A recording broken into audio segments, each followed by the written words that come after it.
Hello, everyone. Can you hear me? No. Going to wait a second. Yeah, I can hear you. Great then. Wait a second. Some technical issues. Where do I show the chat?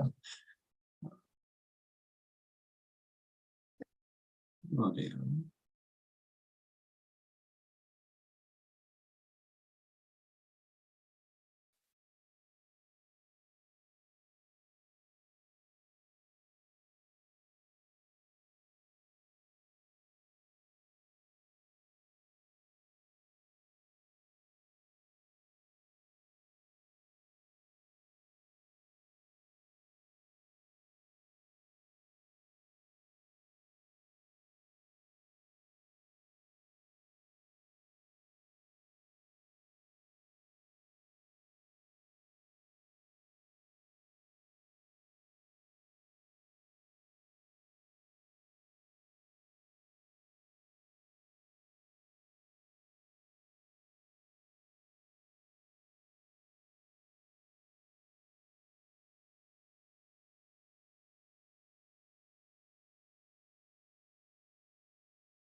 All right, so I had some minor technical problems.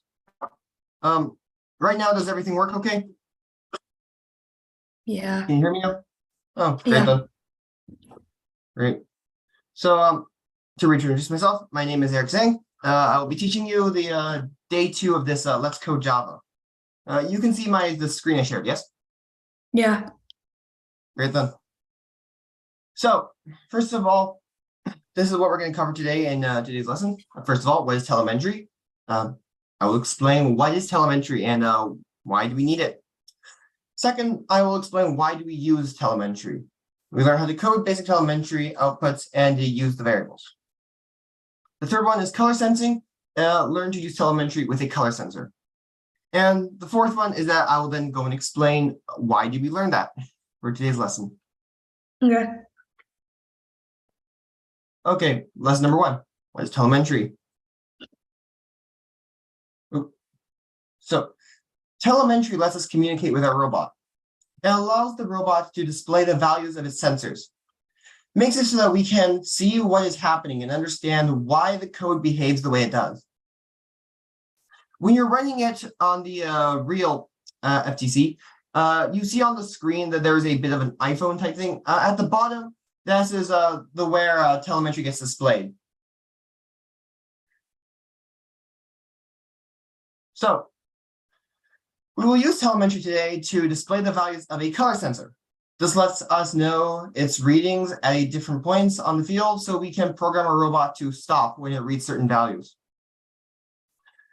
Where telemetry displays in Virtual Robot Simulator, as you can see, it shows red, green, and blue values of a color sensor. As you know, the reason why it displays these 3 values is because it's RGB. Every single color combination you can show on a computer is consisted by some combination of red, green, blue. All right, so how do we use it? Well, by using variables in telemetry. So let's cover what a variable is. Well, variables are ways to store information for later use. Can store strings, numbers, and other types of data. You can name a box in the computer memory and put something inside the box. When you use the name of the box, you reference the data you stored inside. For example, for name, you could store the string Bob in it. And for a variable age, you could store 35 in it. So what does the code output when you run the code? Why might this be the case? I'll go and give you a couple moments to think about it. And when you're done, post in the chat.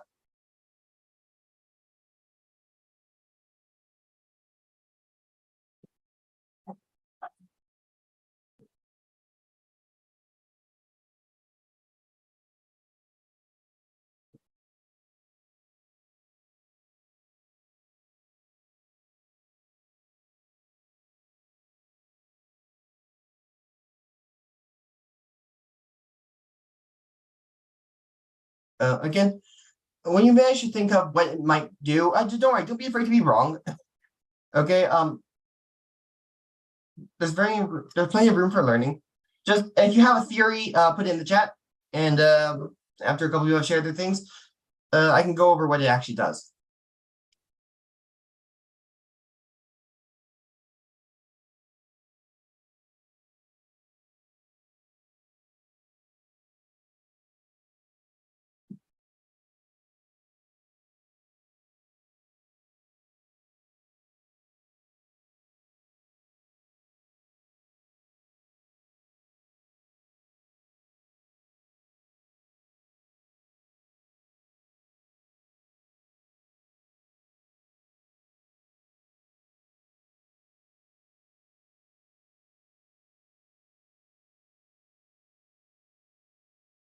Well, good. It seems that some of you have managed to figure it out. Now, although I understand this concept is a bit hard, so again, don't be afraid to be wrong.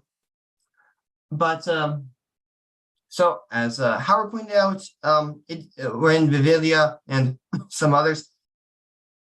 What it does is that a variable, it stores information in it as a representation of what it is. For example, I'll just walk through the process about it. Again, you're not expected to understand this, so don't be concerned. This will slowly make more and more sense as you become more and more accustomed to the concept. So a variable is a way of storing information. For example, when you go and have a book, you can say a book is you could say that the book variable, it can contain the name of the book. It's like an alternate name for something. It's like a nickname of sorts. Whereas you may have, say, a friend that has the name of, I don't know, can't think of a good name. Let's just say Howard. But let's just say you call your friend instead Nick, for example. Well, the word Nick would represent Howard. In this case, it works somewhat similar. You've defined the integer b to be equal to the value of 20. You've defined the integer c to be equal to the value of 10. So that's when you use telemetry.add data, you are assigning b, the in quotation marks, the string b to be equal to b, the integer value, which is 20. Yes. Oh. Yes. That's so. Basically, you first define the integer b, which is equal to 20, and the integer c, which is equal to a 10. So then afterwards, since you've set the type to an integer, but you don't need to know all these types of variables. There are several different types of variables, but we're not going to cover them that much because that would get a bit too complex and a bit out of scope of this lesson. All you need to know though is that integer is basically just a number. It doesn't have a decimal point or whatever. It's just a number. So after you define the variables, okay, you then go and to put it in the telemetry, you add the data to the telemetry, but through the usage of add data, where then afterwards you assign the value b in the quotation marks in the telemetry, that add data here, to be equal to the value b, which goes back to the integer b you defined, which goes to 20. So you have to create a map of all of these things in your head, I suppose. Same thing happens with c, where the string c is assigned to c, which is then to the integer, which is then 10. Then afterwards, you then use telemetry.update in order to show the telemetry upon your screen. Does this make sense to everyone so far? If this doesn't make sense, I can go in and explain this in better detail. You can share it out loud and you can put in the chat. I want to be sure that this is making sense to you so far.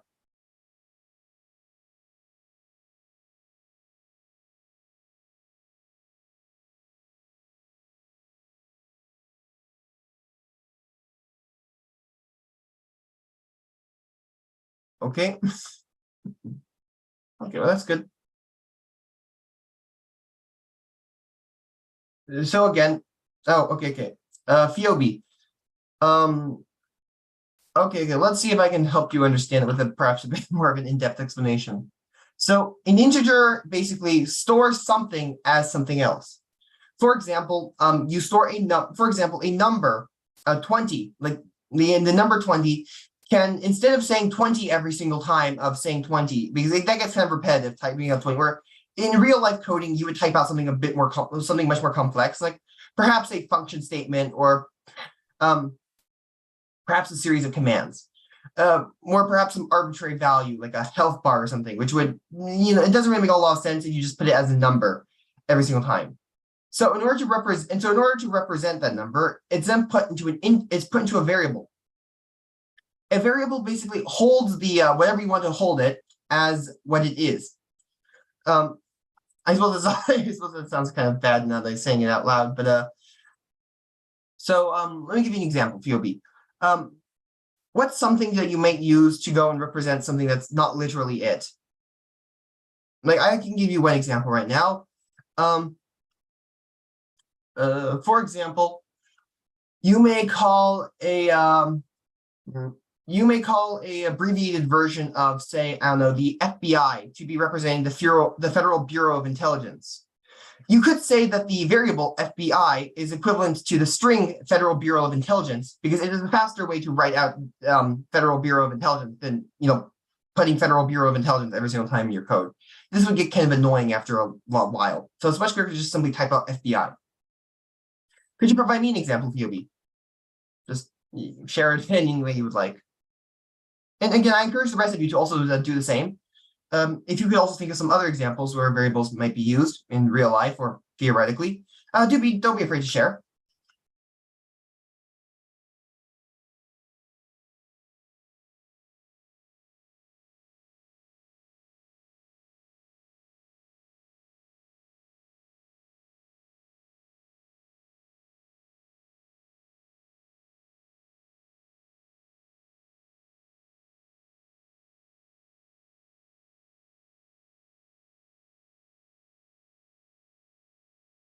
And don't be afraid to share now. This is a safe space. Don't worry about screwing up or something. Okay, this is to help you understand the concept a bit better. Don't be afraid if you have some trouble comprehending at first. I did too when I first learned this, but it catches on pretty quickly after you get a good understanding of the concept of it. So again, don't be afraid to be vulnerable. This is a safe space, and you can share out whatever you would like.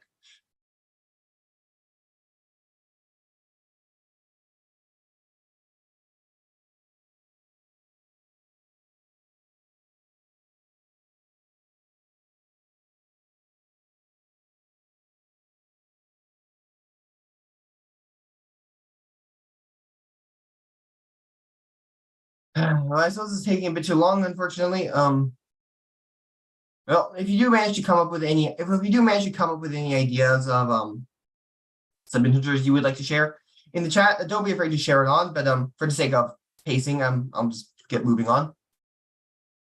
So, variables can change. Guess what this would display and post it to the chat.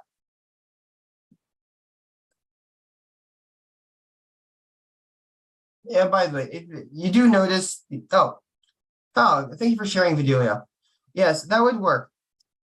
Yep. B is equal to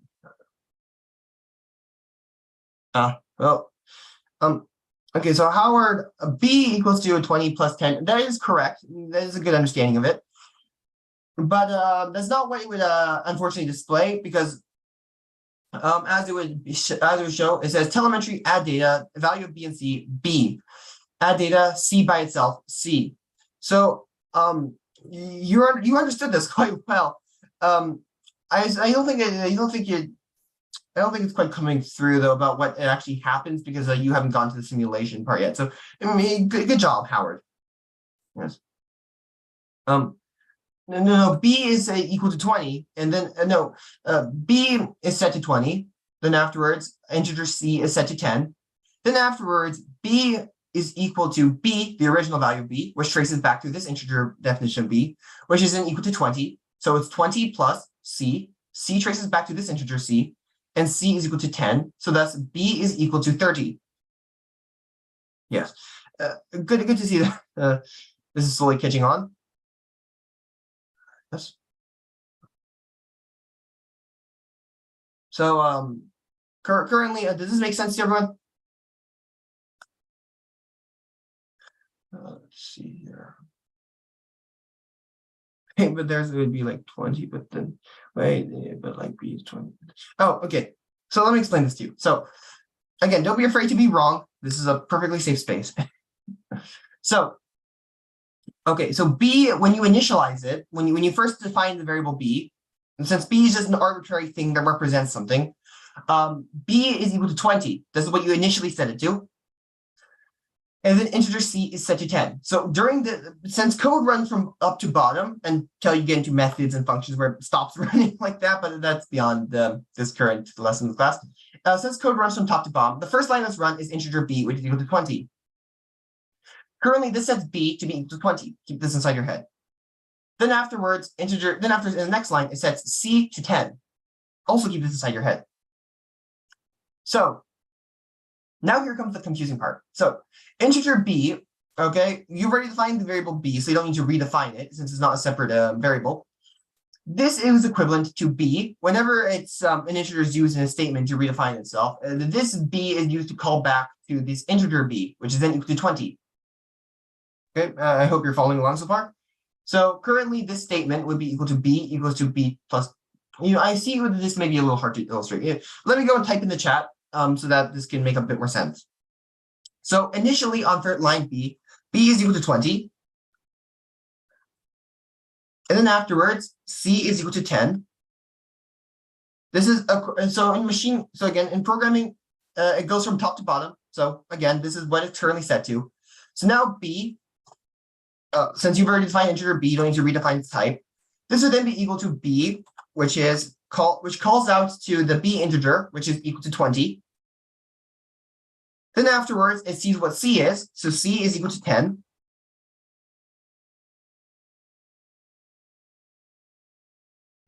And then afterwards, it performs the computation of what is 20 plus 10. And I'll let you figure. And that would make it B equals to 30.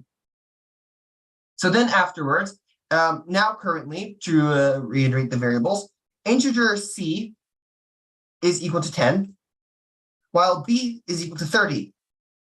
This is the current state of our variables. I hope this is making I hope this is making sense to you. Yes. Does this make sense? Okay, great. Yes. And then afterwards, in telemetry.add data, you then label it with the quotes to specify what it actually is instead of just simply spewing out a number. The reason why you don't just simply spew out a number is because it doesn't really help you that much if you don't know what the number represents. For example, if I just told you it was 70, you wouldn't be able to figure out anything useful from that data. But if I told you it was 70 degrees Fahrenheit, then that could be used to tell the temperature. So this is why it's a good practice to go with the quotes. You don't have to do with the quotes.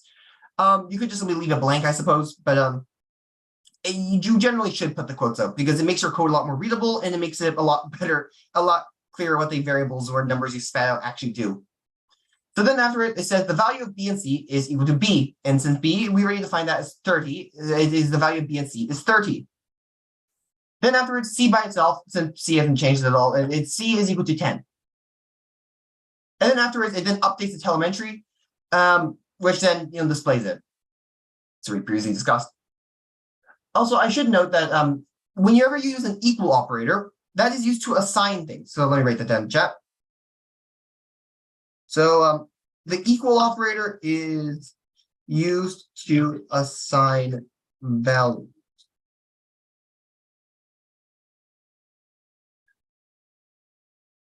So what does this mean? Well, this basically means that whenever you're writing an integer, or whenever you have a string, or whenever you want to set up some value to some other value, you use that variable or value equals to some other thing, basically.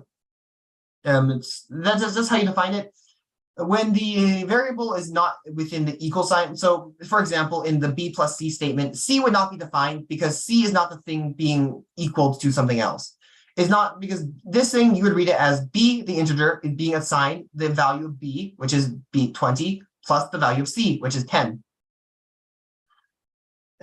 Now, these usage of equal signs and whatnot is going to get somewhat more complex, but for now, this is just what you need to know. Just something equal sign something else that means that the first thing is being assigned to the value of the second statement. Great. So here's the final answer. This is what it would look like. The value of B and C is equal to 30, and the C by itself is equal to 10. So here's a challenge. First of all, as we did last time, open up the virtual robot simulator at this page. Let me see if I can post it to the chat. And then afterwards, go to onbot Java as last time. Delete all the code present. Then afterwards, go to this link, this Google Drive link. Oh, what are the semicolons used for? Okay. Okay. There are no semicolons, unfortunately, used, but I assume you meant colons. Don't worry about this. This was even hard for me to learn, and I'm in high school. The colons are just used to separate the statement and the value, such as, the value of B and C is 30. If you didn't have the semicolon, it would be somewhat hard for you to figure out if 30 was part of the statement description, the value of B and C, or if 30 was its own individual variable. So a colon is used to differentiate the two by itself. For example, if you said C by itself 10, well, then that might say that the greater statement is C by itself 10. But if you have the colon there, it's used to show that C by itself is the description of it, and then 10 is the actual value it displays. Good question. Good question. A semicolon every line. Oh, no. Okay, good. No, my bad. I see what you mean. No, the semicolon is used in Java to demarcate the end of a statement. Although this code looks very pretty when it's currently written out like this, but you could theoretically just remove all the indents and you could just write it as one giant line, as the semicolons are just used to tell that this is the end of a statement, where basically like a period is in a sentence. When you say something, you dot it off with a period because that shows that the sentence is ended and that you move on to the next sentence. It's like that with Java. Yes. This is a good question. Thank you. Again, if you have any more, if anyone else has any misconceptions or any troubles they might have to understand, don't be afraid to ask. I'm more than happy to answer it. So as going back on, okay, virtual robot simulator, onbot Java, delete all the code. Then afterwards, go to this link. Let me just share both links. Afterwards, go to https://sharing. Go to these two and copy and paste the sample code into the simulator. Then afterwards, you see the results, initialize, and then run the program. To reset this, let's use the stop button pretty much.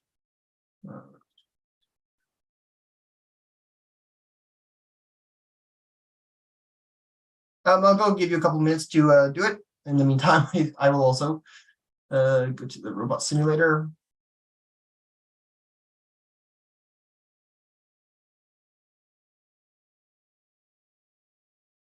If you have any troubles with this process, don't be afraid to ask. I can just go over the process real quick. It's really not that. It's not that long, so don't be afraid. But when you've managed to go and get to this page, and it should roughly look something like, I believe it should look something like this. Copy, blah, blah, blah, blah, see program results, initial. When your screen looks something like, oh, my left side is loading, hello. All right, so let's go over the process again. I'm not sure, without you sharing my screen, it's a bit hard to tell. But, okay, so currently when you click on the link, it should look like this. Is it doing that? Top left, change it to block to onbot Java. Yes, do be sure, okay, as Howard pointed out, there is blocks and there is onbot Java. Be sure to click on this button over here. You can see it, just onbot Java. Click on it and you can go to this giant text style code. This is a type of Java that's used specifically for FTC. Did you manage to go and get it loaded? And also of course, as the further instructions say, you should delete this and then replace it, but let's go one step at a time. It says it's like loading. Oh, interesting. Could you share like could you share a screenshot perhaps so that I can see it, or would you like to share a screen or some other method?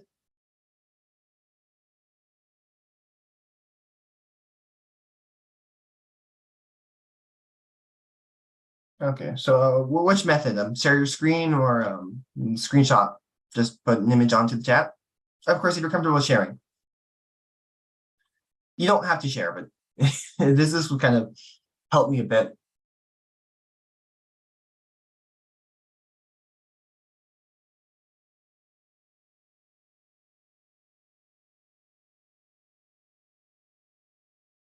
Oh, good done.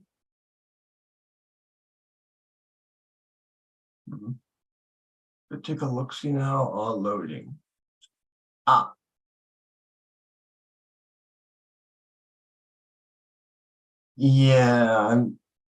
yeah,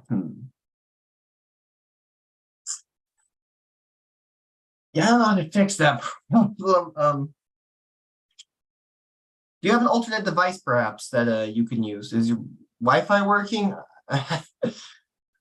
Honestly, I can't really help all too much with the loading issue since it's just loading the code. I can go get try to get another computer and see if it works on that. Don't worry, I'll give you some time. For those who refresh the page. And by refreshing the page, it basically means that at the top of your code, you have this little restart button. You can just press reload, or you can just press Control R. Oh, great then. And let's see here, Phoebe. Yeah, Phoebe. Did you also get it?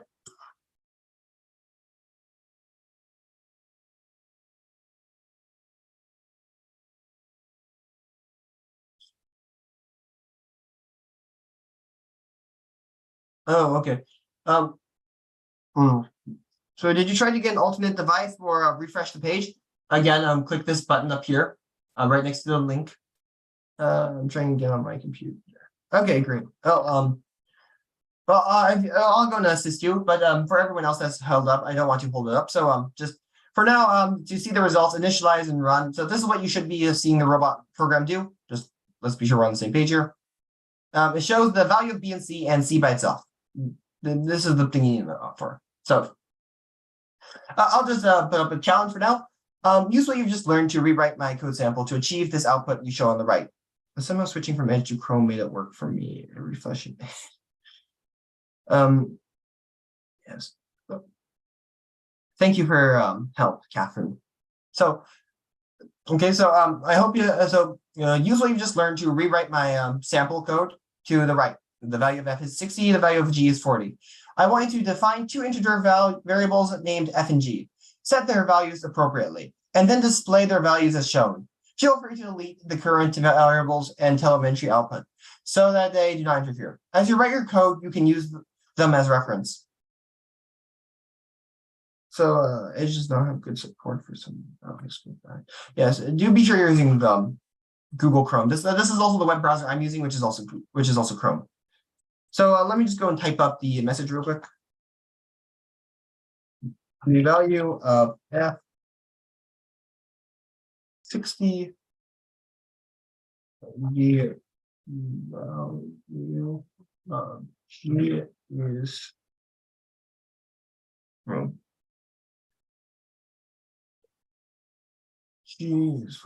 So I typed out the what the challenge basically wants in the code. So I'll let you slowly work on that. When you've managed to go and well, when you believe you're done, we're close to done. Do just say in the chat.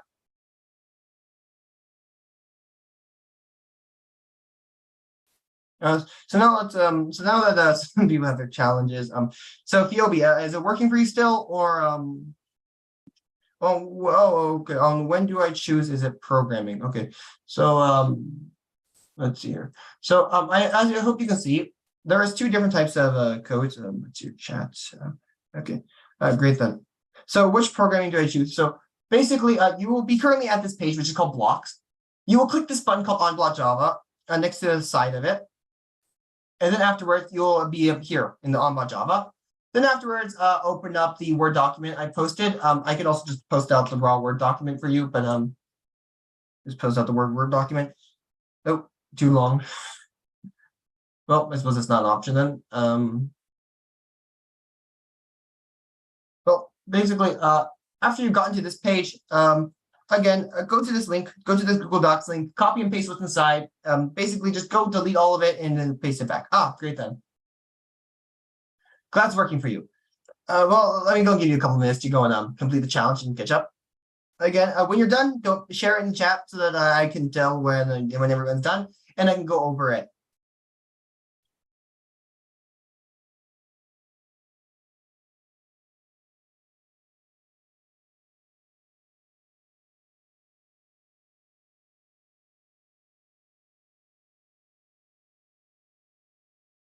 Oh, great then. And if your trouble's writing the code, do I write it in the chat or if you want to place the code in chat, then that would work. If you don't want to, you can just say that you're done. Don't worry about it. I'll go over the solution real soon. Yes, and if anyone has trouble figuring out how to write the code, I can go over the process with you in a better way. Yes. If you're gonna have any trouble writing it, I can just inform you how it works. So as it would seem like it looks like some people are done now. So again, I'll just go and reveal the solution for now. So here's the solution basically. You define variables f and g as 60 for f and 40 as g.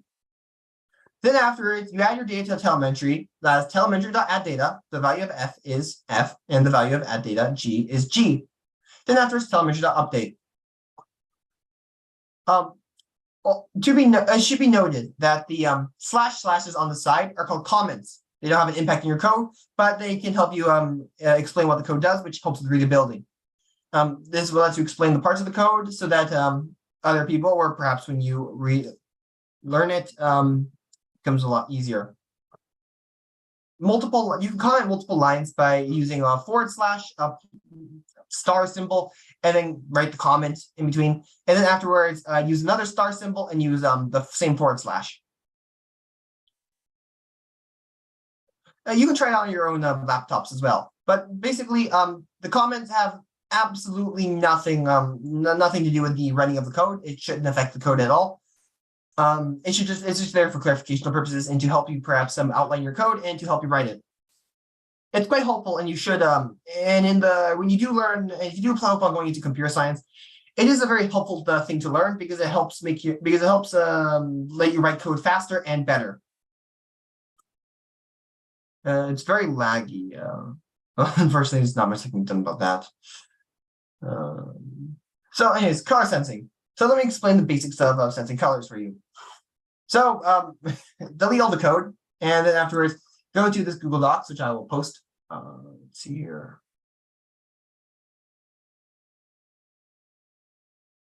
Go to the Google Docs and copy and paste the sample code into the simulator. Then afterwards, you see the result, hit the initialize and run the program. To reset, hit the stop button and reset the field. After seeing the resulting motion in telemetry, look through the code and try to understand how it works. To be clear, though, don't be too concerned if you don't understand all the code at first. This is a bit beyond your lesson.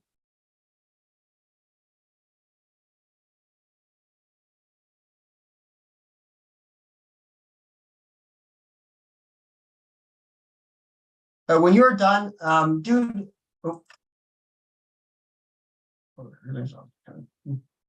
well, when you're done, do be sure to post it in the chat so that I can explain to you.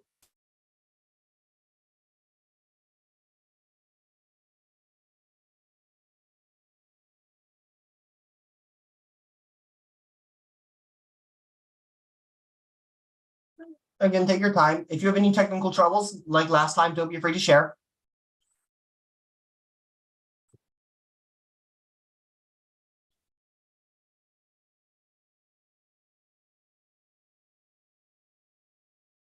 Oh, where do you copy and paste it up? Let's see here. Okay, so there's a Google there's Google Docs link. I'll send it to you here. If you click on the link, you'll be brought to this page. Day 2 example color and seeing code.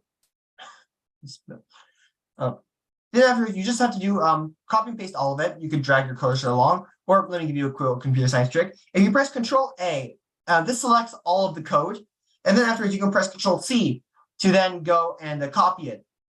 Then afterwards you go to your program, and you can then go and either do it this way with dragging it, or you can also use the trick, which is press Control A, and then afterwards press Control V in order to paste it.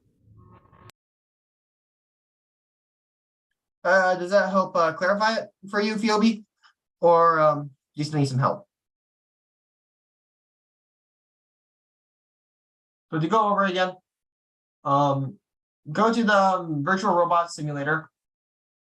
Go to the Word doc. Go to the Google document. Okay, great. And then afterwards, copy and paste this code in there. Put it inside, and then afterwards, you should be able to initialize and start the program, and it should do something like this.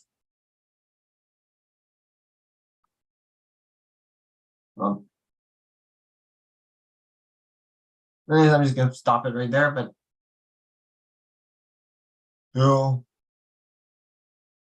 basically it should do something like that. Okay, let's go in there. Oh, okay. So here's the challenge. Okay, after you think you understand the code is doing, changes so that stops on blue line instead of red line. If you code this correctly, your robot should not move at all from a starting position as it starts on the blue line. And if you don't understand the code, then don't worry about it. I think my explanation, the explanation given in the PowerPoint is probably not sufficient to be able to understand the code. So it's probably not sufficient, but it doesn't move on the code. What do you mean it doesn't move on the code? It moves on the lines. Front end, back end, time, phrase over. It doesn't do anything. Okay, so be sure you first initialize. So first of all, have you copy and paste the program into here?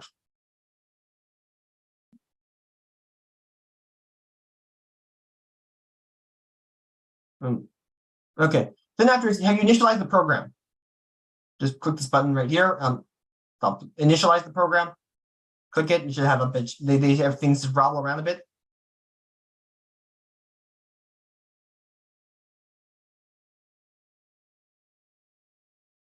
And then afterwards, you just start the program. And when it eventually starts running this, why doesn't this work? A bit strange. I do say. Should be working. Power equals to power. So blah mode is active. Red, green, green. Tell them that you should add data. Red. Time docket up to the time docket runtime. If red is equal to 1,000. Blah blah blah blah blah. Well, anyways, okay. Oh, I had to press initialize. Okay, well, great, it's working. When you manage to go and you do try to complete challenge again, stop on blue line. Basically, if you succeed at doing it, the robot should do absolutely nothing because it starts on the blue line. As it can be seen. To be clear, the lines refer to these lines that are right next to the umbrella, upside down umbrella shape things. Great then. I think I did it. Well, let's see if it looks roughly like this. So here is the solution to the code. So first of all, this is probably a good example of why you would use variables. First of all, R is equal to bottom color sensor dot red. There are very long lines of commands like this, like bottom sensor color dot red. You can see that if you simply typed in bottom color sensor dot red every single time, it might get kind of annoying after a while. So this is the reason why again you use variables, because you don't want to, because although for the previous examples you might just simply be typing in a number or something like that, and that's what's pretty quick. But when you start getting into these extremely long comments like bottom color sensor dot red, it gets really annoying to type it in every single time again and again and again. So use variables in order to make it quicker. Then afterwards, as we already covered, you then add the data to the things, red, green, blue, runtime, basically. Get the runtime. And then afterwards, you then update the thing. So this is an if statement. You will learn about this next time, so don't worry about it if you don't understand what an if statement does. But basically, what you should do, though, is that you should set it instead of red, which represents the color sensor.red, which represents its ability to see the color red, to B, which represents color sensor.blue, which represents the amount of blue in the color sensor. Now, you'll learn how this code is structured in the future, but basically, this caused the robot to stop after the blue color is greater than 1,000. I hope your codes look something like this. Also, the reason why there are only 3 colors for the color sensor, red, green, blue, is because in computing science, it's because when your computer displays something to you, although you can't see it, your computer is composed out of thousands and thousands of tiny little pixels, and those tiny little pixels only show 3 different colors: red, green, blue. But through a combination of showing you different levels of red, green, and blue, they can create every single visible color that you can see. So that's the reason why there are only 3 colors shown, is because those are all you really need to create every combination of numbers. Now, I understand that unless if you really zoomed in on a pixel, you probably couldn't tell. But well, let's see if I can find an image of a pixel zoomed up. Red, green, blue, pixel. I hope you can see it a bit clearer now. This is an AML ad. As you can see, it's only red, green, and blue. It just keeps on repeating it over and over and over again.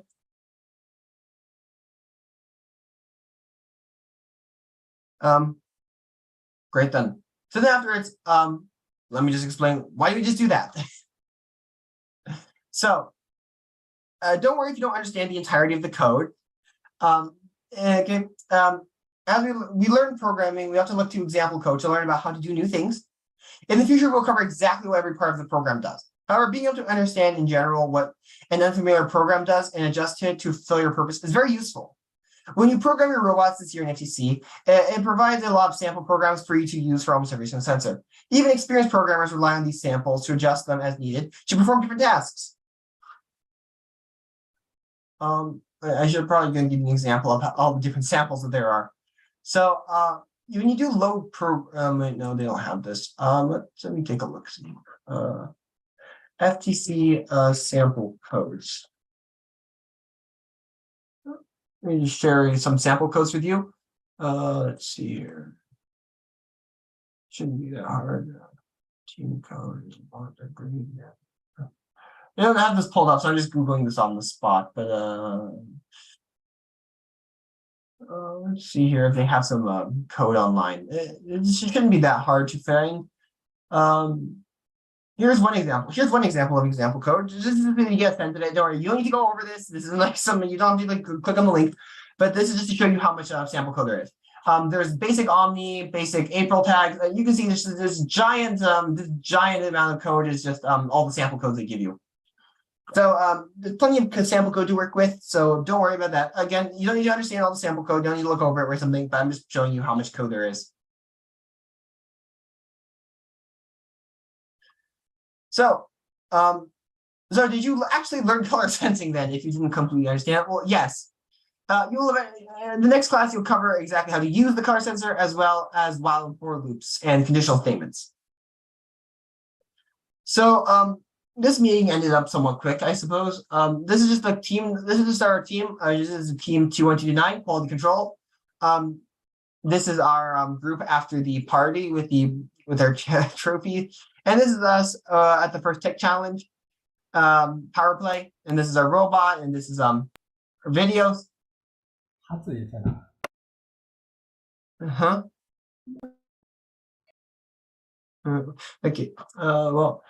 This is the end of the PowerPoint. This ended a bit short, but again, if you have any questions you would like to ask me, I feel there's more. You feel more than feel free to just go and ask some questions in the chat to do some additional exploration.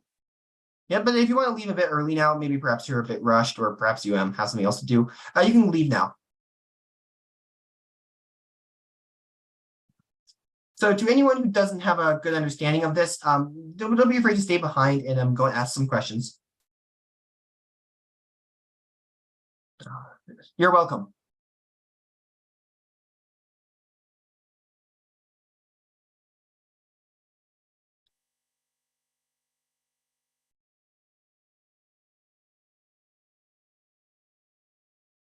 Yep.